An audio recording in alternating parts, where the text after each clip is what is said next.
actually tap into existing opportunity to advance, the climate agenda and even create job opportunities in order to bring money on the pockets of its citizens. All right, that is the discussion we'll be having tonight later on.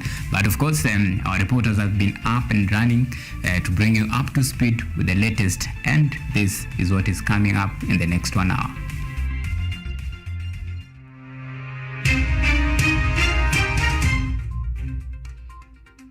Tonight, no more blame game. Ruto calls for unity among global leaders to end climate crisis as Africa Summit officially kicks off today at KICC. Help us feed our students. Gachagua drums up support for school feeding program from international donors. Also tonight, going the digital way. 2023 Mombasa Agricultural Show adapts climate and agricultural smart farm.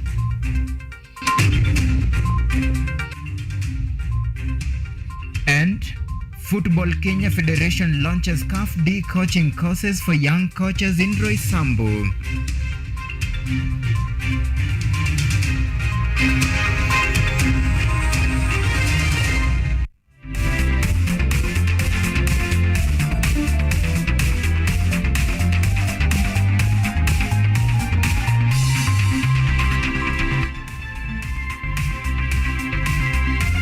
Sheila Kinyaga is our sign language interpreter tonight. My name is Auma Evans, standing in for Ann Odida.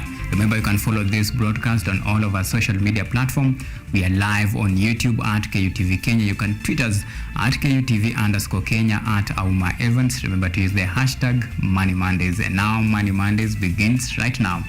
President William Ruto has officially launched the Africa Climate Summit centering on the theme of driving green growth, climate finance solution for Africa and the world.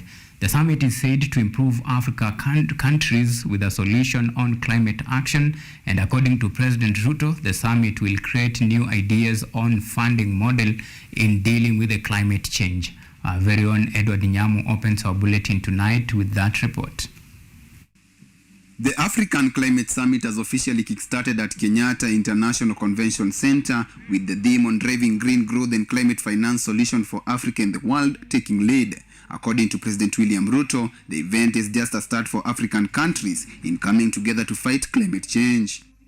We have ample renewable energy potential as well, and the natural assets and resources to green our own consumption, but also to meaningfully contribute to decarbonization of the global economy. We must see in green growth not just a climate imperative, but also a fountain of multi-billion-dollar economic opportunities that Africa and the world is primed to capitalize. Ruto also stated that African countries should lead the fight against climate action, for it has immense renewable sources to actualize this. Ladies and gentlemen, our overarching goal for this summit is to chart a green growth pathway for the African continent, setting the stage for Africa to lead the globe towards a more ecologically responsible global industrialization, catalyzed by financing that is accessible, adequate, and affordable. According to the Environment, Climate Change and Forestry Cabinet Secretary Soipan Tuya, the conference provides an opportunity for Africa to develop based on its opportunity and ability in solving the challenges of climate action. Africa can power all our energy needs with renewable resources. The continent has enough potential to be entirely self-sufficient with the mixture of wind, solar, geothermal, sustainable biomass, and hydropower. In Africa, we can be a green industrial hub that helps other regions achieve their net zero strategies by 2050. African governments have been challenged to come up with alternative renewable energy sources in different parts of the continent and to commit themselves by investing in climate-smart agriculture. At the same time, foreign stakeholders have been lauded for partnering with Kenya in this fight.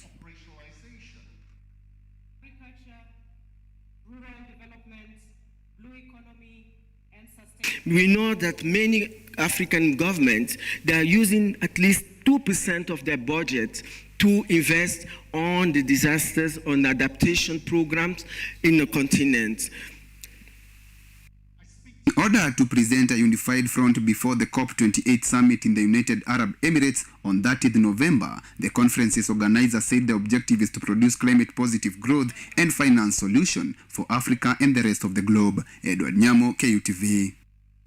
All right, let's stay on climate summit for a bit. Dozens of African leaders and international climate change campaigners have convened to discuss possible solutions to climate crisis and sustainable development in the continent.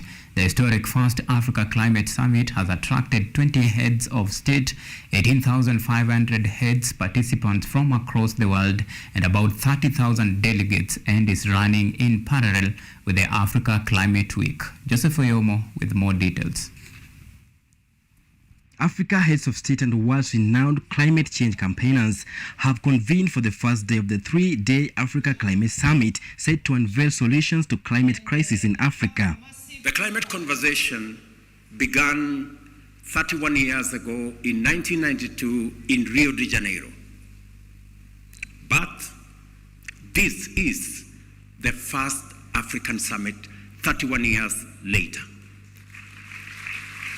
The optimistic leaders are making ambitious pledges and commitments towards the adoption of effective climate action and resilience. I therefore call upon all of us here to use the next 3 days to explore options as to how we can optimize Africa's abundant human and natural resources to leapfrog towards a low-carbon economy while opening new opportunities for climate finance, trade, investment.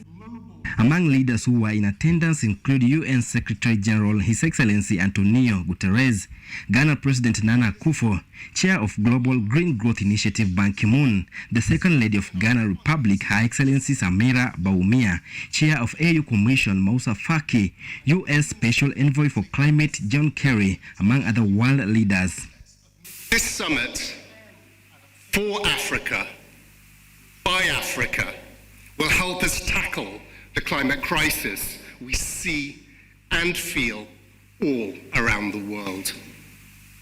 I speak to you today not just as the head of the UNFCCC, but as the former minister from a developing country.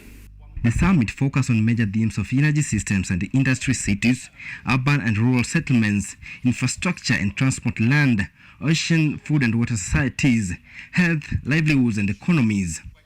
That some of the African member states are spending up to 50% of their GDP per year in response to climate-induced disasters. The economic losses resulting from climate change stand at more than 5% of the annual GDP.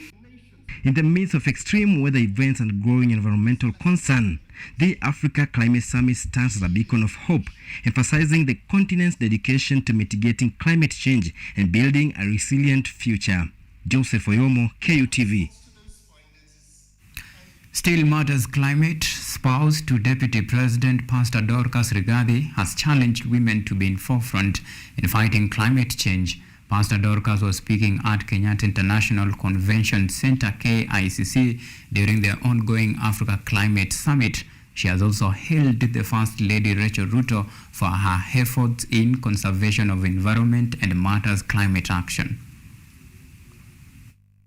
One of the greatest things that I know and I believe is that our host, Her Excellency, the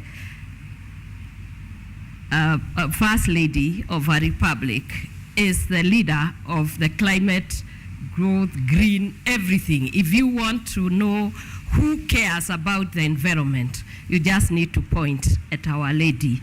And I'm so glad that I'm living in a country where climate change and climate actions are going to see another dispensation. I want to say this to the world. I think mothers and women are going to be the leaders in this climate change and climate action. When you come to mothers, they are nurturers. And I think if women were to take up this climate change, it will go to another level. The reason is that they constitute the greatest percentage of the people that actually care about the environment. Meanwhile, Deputy President Rigathi Gachagua said that Kenya is working on partnering with the United Arab Emirates to strengthen school feeding program in a bid to increase the number of beneficiaries. Gachagua has also praised Kenya's cooperation with the UAE in the fight against terrorist groups and in trade. The DP was speaking at Harambee House Annex, where he hosted Arab Emirate Minister for Environment and Climate Change, Mariam El Hayri. Deputy President Rigathi Gachagua joined the United Arab Emirates Minister of Environment and Climate Change, Mariam El Hayri, to hold discussions aimed at strengthening the food program for learners in the country. This move follows the prolonged drought that affected many areas, leading to a decrease in the number of students in schools. Gachagua stressed that Kenya is following in the steps of other countries like UAE that have successfully implemented school feeding programs. We have tried and it is working in areas where we have a school meals program. The enrollment in the school is very high and the retention rate, the children stick in school. So we really want you to intercede for us with your government, to be our advocate and see whatever support you can give to this country in that program. Gachagua added that the program will reduce the number of youths involved in terrorism by increasing the number of students retained in schools. He has hailed Kenya's cooperation with the UAE in the fight against terrorism groups and businesses. We enjoy very good arrangements on matter security and defense. We are having very good cooperation in terms of combating terrorism and making sure that our young people are not radicalized. El Hayri stated that UAE is exploring ways to partner with Kenya in the school feeding programs. However, Gachagua expressed concern about the fate of the climate if the entire world fails to come together to protect the environment. A courtesy call followed an early meeting in Rome, Italy, July last year, when the two met for the United Nations Food System Summit 2, when they agreed to look into better ways of boosting the ongoing meal programs. Cynthia Nderito, KUTV. Right, it is 15 minutes past the time to take our first break here on Money Monday. See you in a bit.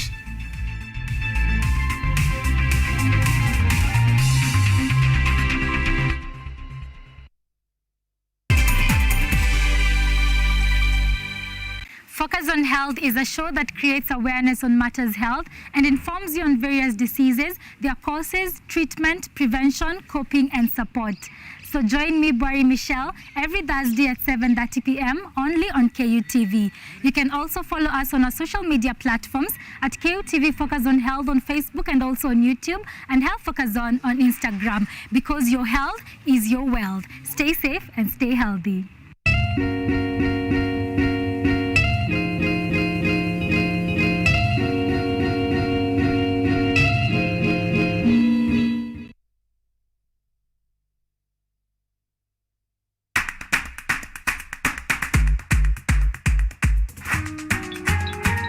What are some of the ways through which you can develop these skills so that we are comfortably fitting into the job? You have to put yourself in positions where you are uncomfortable in the sense that you are not clear about what to do. Because I used to work a corporate job before. So when I left, I happened to visit someone's farm around this area. So this project is called Security Breach Detector and Readiness Familiarize. It is meant to be used to detect, detonate explosives. We'll tackle all the tough issues, discuss all the weird moments, and hopefully share a few laughs along the way.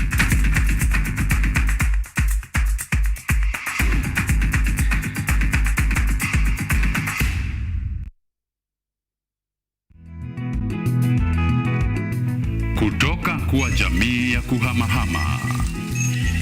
Na sasa kujumuisha kilimo katika mitindo yao ya maisha. Kwenye toleo la kaunti ya Narok, hii ni Boresha Kilimo, kwani afya bora ni kilimo bora. Kwani kilimo ndicho huboresha maisha.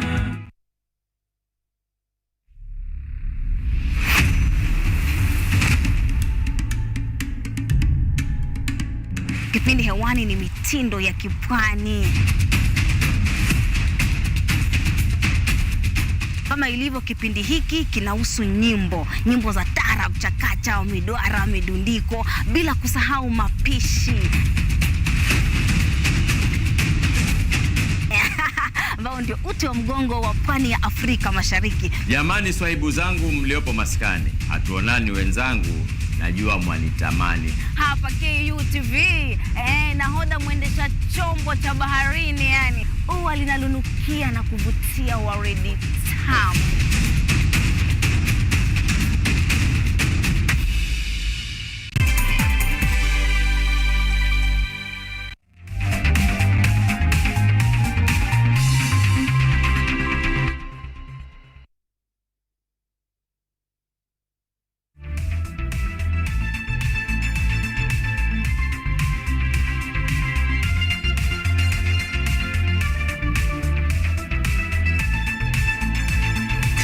Right, welcome back, and now this is where we pick this discussion, of course, matters to do with climate and how it can spur economic activities. And to set the stage for this particular discussion, let us get sentiment from President William Ruto on what actually, her speech, rather his speech on what was, some of the objectives and things that he think, the West can do to Africa as far as, spurring economic growth and matters to do with climate action is concerned. Let's take a look at that particular clip. It is not a secret that we are paying at least 5 times as much as advanced economies to borrow from the financial markets. It's a fact, documented. Like many of us, a few years ago, I would have believed the challenges were too great and the barriers too high. Today, I see them differently, as mere tests of our collective will and ingenuity.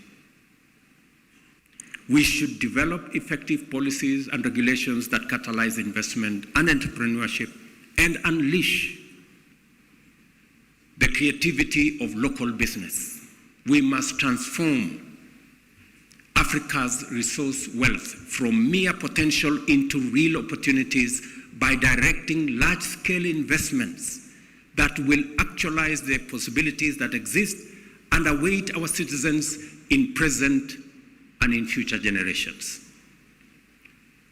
Let's make no mistake, however, we have no choice but to approach this colossal task with clear minds and open eyes.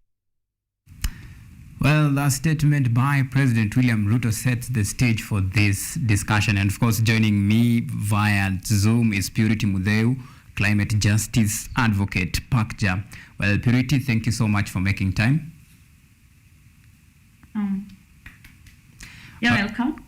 All right. When you actually, listen to the speech from President William Ruto, does it inspire hope?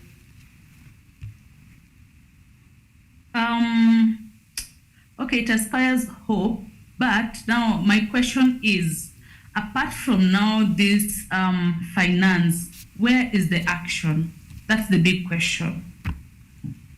All right. So, the president, talked about ways that African countries can actually use the, opportunities available to, tap into this potential. But the question is just, how can we actually tap into these available opportunities and even spaces to spur economic growth? Are we talking in the aspect of youths, or are we talking in the aspect of all Africans?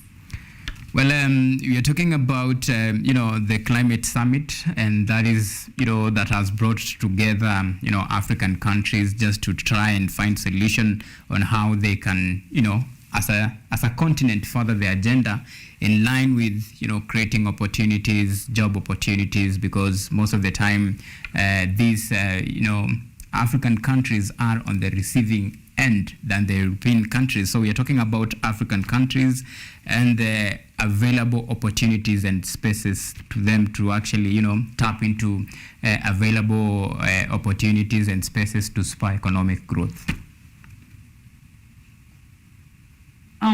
Okay. What they can do, I can think they can go to more marginalized communities in Africa, train these people on how to use the finance. That is, if the communities will get the finance. Because yesterday we were having a discussion where one of the panelists was saying that we talk about funds. We talk about the funds are going to do this and that. They're going to do to develop communities. But at the end of the day, these funds never reach those who are supposed to be reached. So I think they should train people on in communities on the importance of the development, on the importance of the funds, and then now they can distribute the fund after they have trained and made sure these people understand the role of this fund that it's been given out and it's been campaigned for. All right. Well, because more than often we have seen, the effect of climate change on businesses and changing trend. And of course, from, climate action and advocate from a point of view, what will you say is the, impact of climate change on businesses as far as, going to the normal trend is concerned? What are some of the areas, or rather some of the areas that you will say has been greatly affected as far as, business is concerned, and to do with the matters to do with the climate change? Okay, in terms of economy, most of the time urban areas depend on rural areas for products. Let me go on the basics of crops. You see, now most of the affected areas are the rural areas, because now when drought strikes, they can't farm. When floods are there, they also can't farm, and food is destroyed. So as a country, and as most of the countries and urban areas, we need to get food from rural areas where it is not available. So we end up as a country importing food from other countries, and when they reach in our country, they become so expensive. So I think, and then now talking on the basis of drought and everything, I think it affects all people in general, business, those who are not in business, because now without business, there's no money, and without money, there's no business. So, yeah. All right. Well, if we go by, the current trajectory, then we predict a very tough situation there. But now the big question is, how do we navigate through all this? Come again? How do we navigate through all this, given the current, circumstances, the way things are? We have seen a number of cases where, countries like most countries in Europe, we have seen the level of global warming, So how do we prepare for such cases just in future? I think the best thing, first we start by creating awareness on the dangers of climate change, what it is bringing to the world. So if we create awareness and make people know what this climate change is causing, then we will be able to take the right action for us to better our world. So the first step is just creating awareness. Let people know what climate justice is, what climate change is causing, and the effects that it can bring to us as human beings. And also, we need also to create awareness on the importance of taking care of the environment, and also teaching the younger generation that is coming up on how they can better their environment and better their world through climate change. That way, as they grow up, yes? All right. Continue.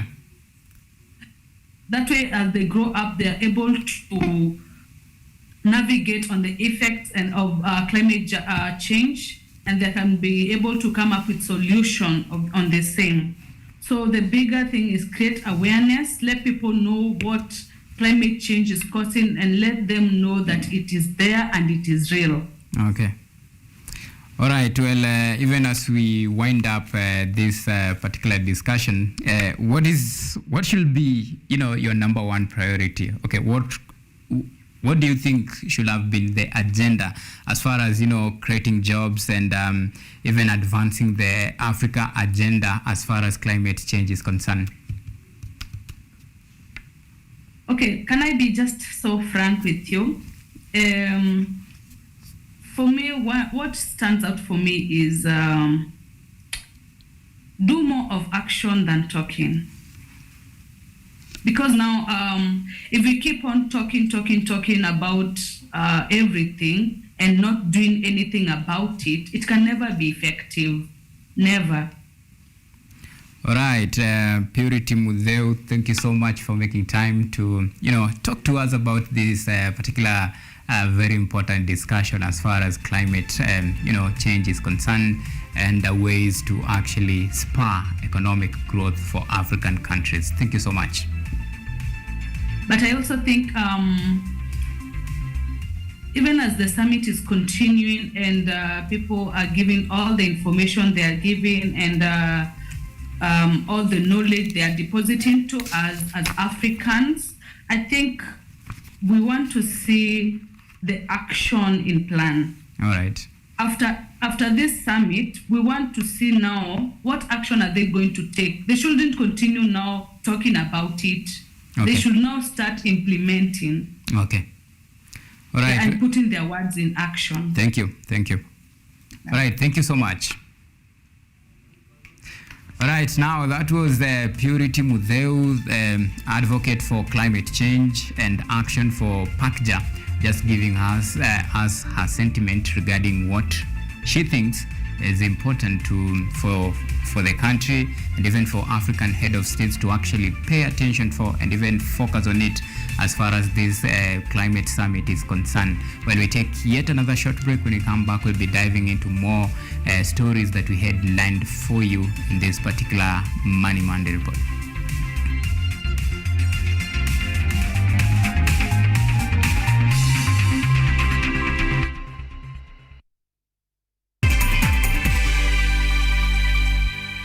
Are you an aspiring media practitioner, a graduate, or you just want to advance your skills in television production? Then welcome to Kenyatta University, where education meets innovation. KUTV, the premier university television station in Kenya, is now offering short courses in TV studio, field technical operations, and video editing.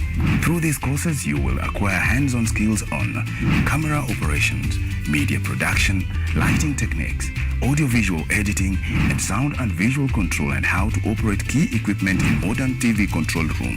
Enroll today at KUTV and discover your full potential in cutting-edge TV broadcasting. Graduates of these courses will receive professional certificates. For more information, visit our offices at KUTV Studios or call us on 020-870-4252 or 020-870-4255 or SMS us on 0739-110-544. KUTV, a new experience.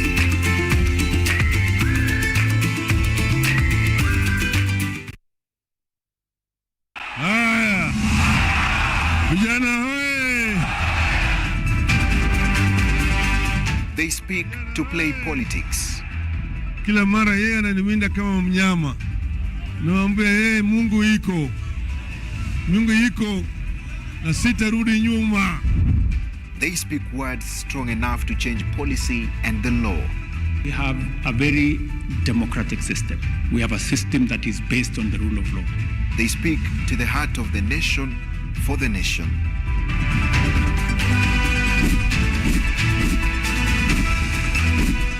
Simu imeleta mambo mingi sana. Mimi hata nataka ifungwe kabisa, na ifungwe hata WhatsApp na Facebook zifungwe kabisa. When facts get lost in all these words, we aim for the truth. Join me, Dennis Omondi, every Tuesday night at 9 p.m. as I serve you the news and speak to your leaders and their observers to establish nothing but the truth, only on KUTV.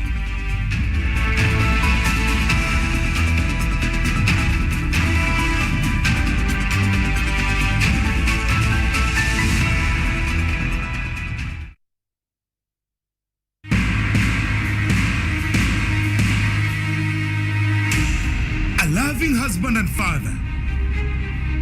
Nothing is too good for my daughter. An ambitious businessman with a dark secret. A girl with a whole life in front of her, plunging into a marriage that she did not choose with the wrong man. I'm not ready to marry Zewa. But who is the right one? I love Nambi, a rock star, living the dream. But the babes keep chasing me, Agissa. It ain't easy being famous, especially with so many glamorous women around. A woman hell-bent on revenge. You will pay. Seductive, dangerous. She is a predator. Everybody needs it. Everybody wants it. They will do anything to get it. Love and wealth.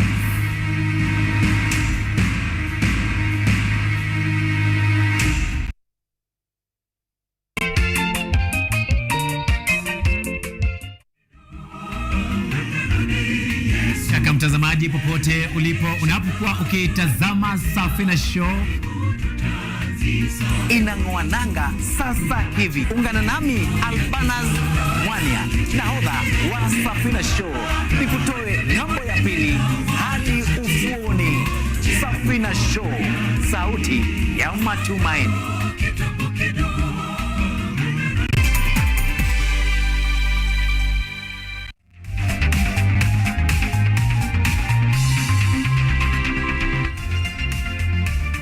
Right, welcome back. Now, a family in Mwamlai, Jomvu in Mombasa County is mourning the death of their loved one who got lost after being sent to the shop by his mother. And as KUTV's Charles Kirubi reports, the 14-year-old boy was found dead in a ditch in Mwamlai with a deep machete cuts on the head, neck, hands, and abdomen. Margaret Mbithe is seeking for justice following the murder of her own child who disappeared on 23rd August. Kennedy Maluni, who is 14 years old, had been sent to the shop at around 8:30 p.m. only for him to disappear for good.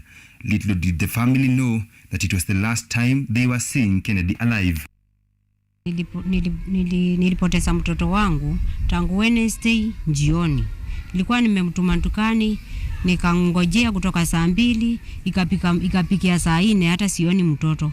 After a long search which lasted for around 5 hours in the night, the family sought intervention from the Jamvu police station, who informed them that the body had been discovered in a ditch in Mwamlai. The incident was confirmed by the police boss Lydia Wanjiru. Kwenda Mwamlai, nikaenda nikaangalia, nikapata mapolisi wako pale, majirani wa Chamunyi wote wako pale, wale wa Mwamlai wote wako pale, kumejaa sana watu. Hai, kutoka hapo ule mtoto nikaenda nikamwangalia, nikapata ameuliwa, akatupwa mahali kuna kishimo tu. Kennedy's body was found 500 meters away from the path he usually used when walking to school, with his body having deep machete cuts on the head, neck, hands and abdomen. According to Juma Lubambo, who is the director of Vision of Hope Education Center where Kennedy was studying. His death is linked to a group of youths, among whom 3 suspects were arrested, and they have mentioned 3 others whose whereabouts are yet to be known. Ni cha kushangaza ni kwamba kufikia sasa wale wahusika zaidi ambao walikuwa ni 3 wao ambao walitumika kwa kukata huyu kijana hawajashikwa na polisi bado. Polisi hawajawashika hawa watu, na tuna hofu sisi kama washikadau na kama mwenye shule kwamba kuna uwezekano mkubwa, kwa sababu hawa vijana hapa mtaani na habari wamezipata na wamepotea kutoka siku ile ilifanyika hii kitendo. The area residents claim there have been numerous cases of insecurity brought about by young drug addicts between age of 13 and 24. They have called for security agents to intervene. Na hapa mtaani na Jomvu kwa ujumla, mambo ya madawa ya kulevya yamezagaa sana. Bangi inapatikana kwa wingi na si jambo la siri, nafikiri vitengo vyote vinajua. Tunataka kusema kwamba wakati umefika, tunasema enough is enough. Sisi tumeathirika, sisi tunasononeka, na sisi pia tunapoteza nguvu, na mwisho wa kwisha hakuna matunda ambayo yatakuwa yanapatikana kupitia. Kesi zimetokea pale nyingi za upotevu wa nidhamu. Ukisikia ni bangi imepatikana ni huko, ukisikia ni uwaji ni huko, lakini ile uwaki haipatikani. Kile chenye tunataka ni haki ifanyike. As the members of the family plan to lay the young soul to rest, they are as well wishing the government to grant them justice by arresting the perpetrators. Charles Kirubi, KUTV. Still in Mombasa, Mombasa Agriculture Show of Kenya has kicked off today with President William Ruto expected to officially open the event on Thursday. This and more on our subsequent business wrap prepared by our very own Dorothy Musioka. Mombasa Agriculture Show of Kenya has kicked off today and is expected to end on Sunday, with President William Ruto being expected to officially open the show on Thursday. Coast Development Authority's Director of Corporate Services, Pamela Ngure, says that the authority has partnered with Mombasa Agriculture Show of Kenya to help in making the event a success. Pamela maintained that through the exhibitions, they shall showcase the government's agenda on digitization. Exhibition will be in line with the government agenda better. We are also proving that it's possible kuwa na paperless government and all the digitization. So you're welcome to our stand where we have projects showcasing the food security, water security in Kenya. So you are all welcome to our staff. Bandari Sacco CEO Joseph B has called upon Coast residents to turn up for the show in large numbers in order to learn more about financial solutions to agriculture provided by the Sacco. The major product, we have the cashew nuts and the small scale farmers. We have a biashara loan, which is very flexible. The interest rate is low. We all know that agriculture depends on the rains, so it is flexible. Where the climate has not done so well, you can come and we negotiate on the terms and the loan period. So it is really a flexible product. At the same time, Laikipia County Commissioner Joseph Kanyiri, speaking during a sensitization forum for area administrators, called upon farmers to register for the government-offered subsidized fertilizer. Na inakuwa ni bora wakulima wajisajili ili wawe wakufaidi kwa mradi huu.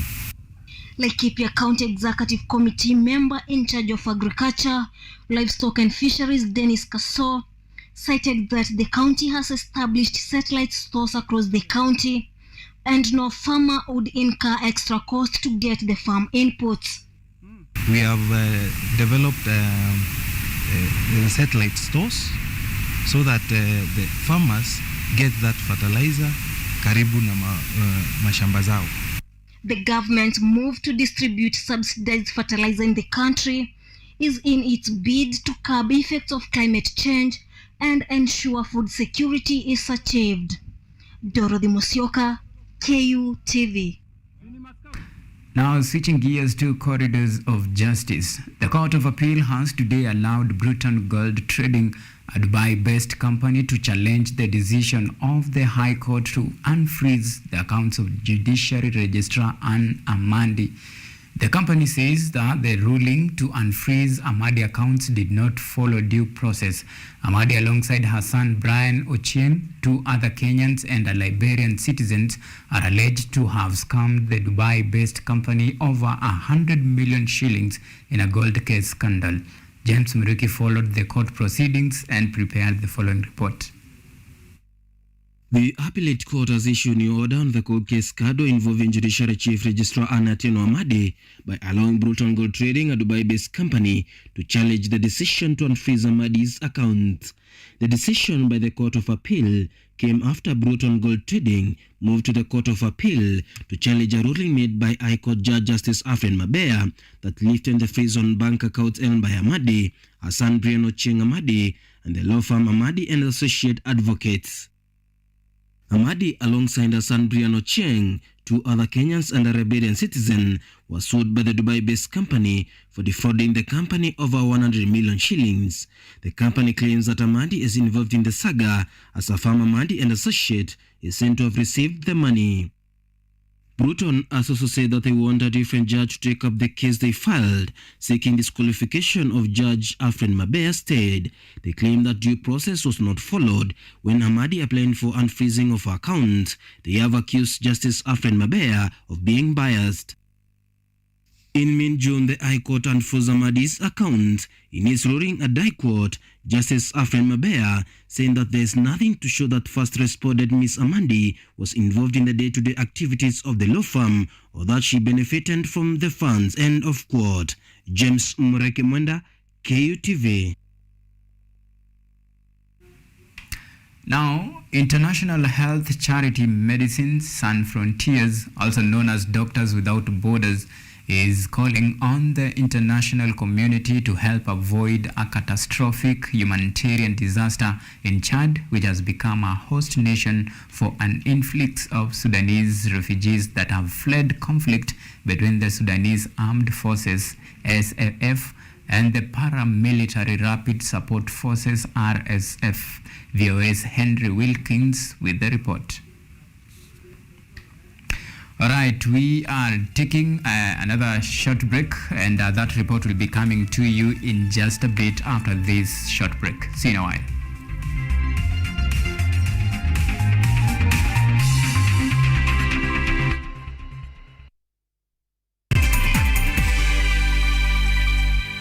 Lola ni programu inayokupa fursa ya kutizama video zozote pindi tu unapokuwa na nafasi. Hadithi za kukupa motisha, drama, maisha ya vyuo vikuu, teknolojia, masuala ya jamii, kuzuru maeneo tofauti, spoti, burudani na zaidi. Pata programu ya Lola sasa kwenye rununu yako kwa yote unayohitaji.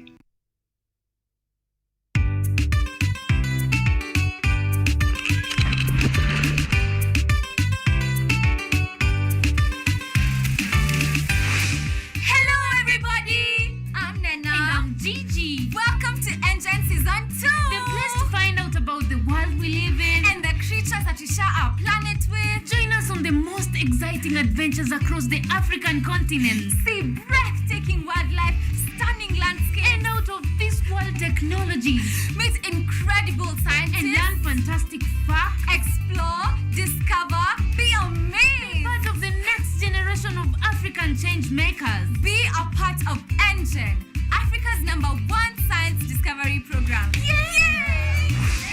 We're learning every day.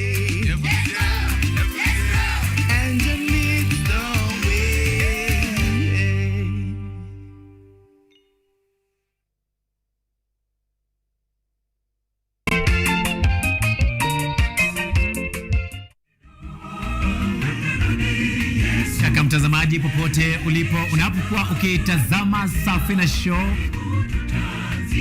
inang'oa nanga sasa hivi. Ungana nami Albanas Mwania, nahodha wa Safina Show, nikutoe ng'ambo ya pili hadi ufuoni. Safina Show, sauti ya matumaini.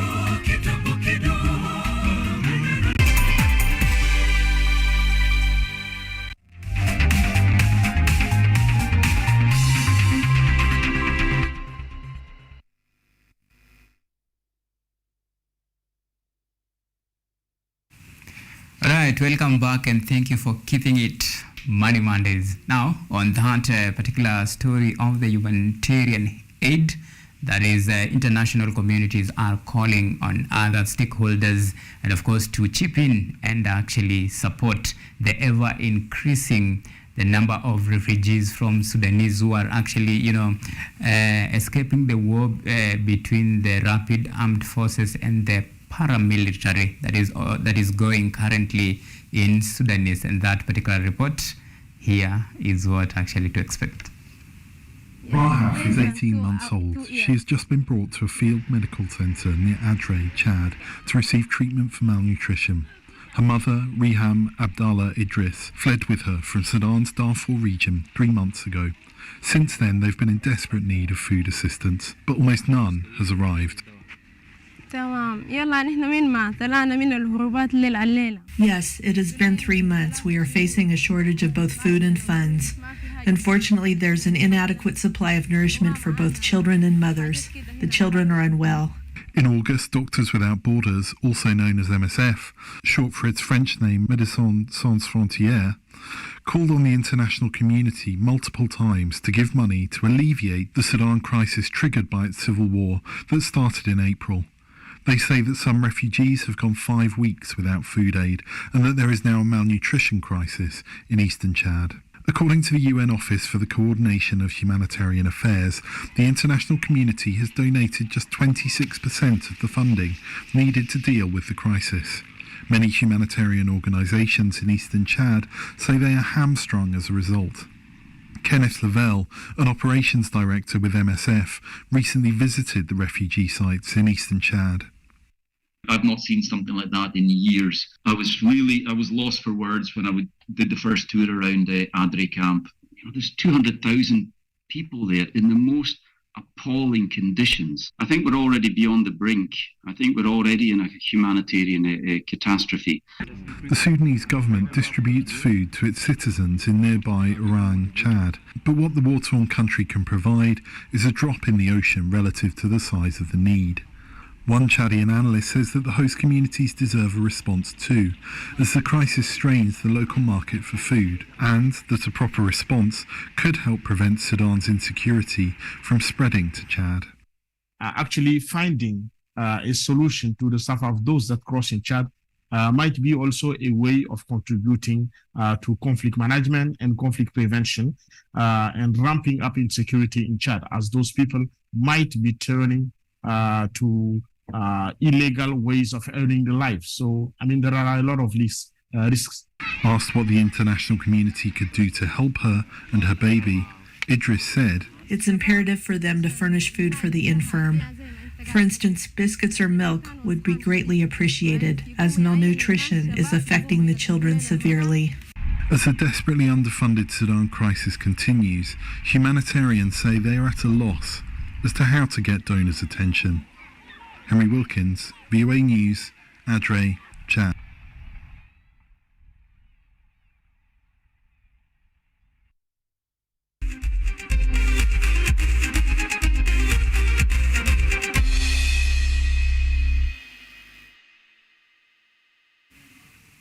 Okay, time to get the latest in the world of sports. Now, Football Kenya Federation, in conjunction with the Federation of Africa Football, that is CAF, have today launched a CAF D trainers course for young coaches in Roysambu in an event graced by FKF CEO Barry Otieno. Football Kenya Federation has today launched the CAF D trainers course for young coaches in Roysambu constituency, Nairobi County, in an event which was attended by FKF Chief Executive Barry Otieno.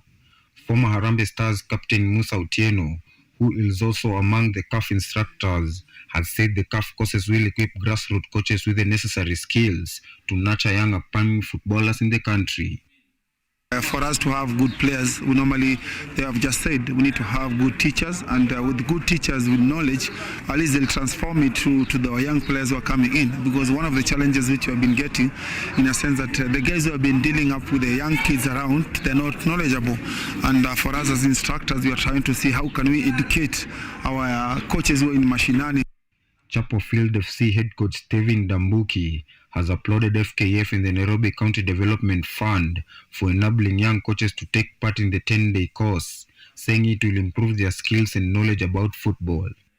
We really appreciate Mheshimiwa even for this course that he has offered to us. Upcoming coach Dana Baraza has said that the CAF courses will also enable women coaches in the country to upgrade their football knowledge and help nurture and manage young football talents in the community. Happy that I've gotten this chance to be among the people who've been sponsored by Mheshimiwa to undergo this course, CAFD. Usually I'm a player, but I've taken this opportunity to enable me to upgrade my coaching skills. Football Kenya Federation partnered with Confederation of African Football earlier this year to ensure that all Kenyan coaches get educated on the evolving football science so as to enhance their football knowledge and skills that will in turn raise the football standards of the country and also nurture young talents at the grassroots levels. Njama Gikomo for KUTV Sports. Now matters EPL action. Arsenal's £105 million summer signing Declan Rice was on target as the Gunners humiliated Manchester United 3-1 in the English Premier League match played at the Emirates Stadium. Marcus Rashford opened the scoring for the Manchester United in the 27th minute before the Gunners captain Martin Odegaard leveled matters 1 minute later.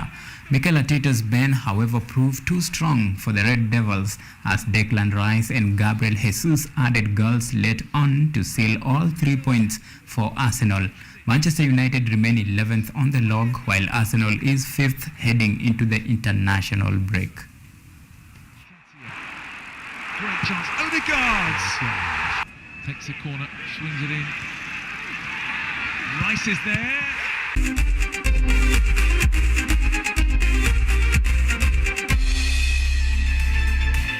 Okay, there is a common phrase, mambo ni matatu, and that's what happened to Manchester United. Anyway, that's a wrap from us here. My name is Sauma Evans, and Sheila Kanyaga has been our sign language interpreter tonight. Until next time, good night and God bless.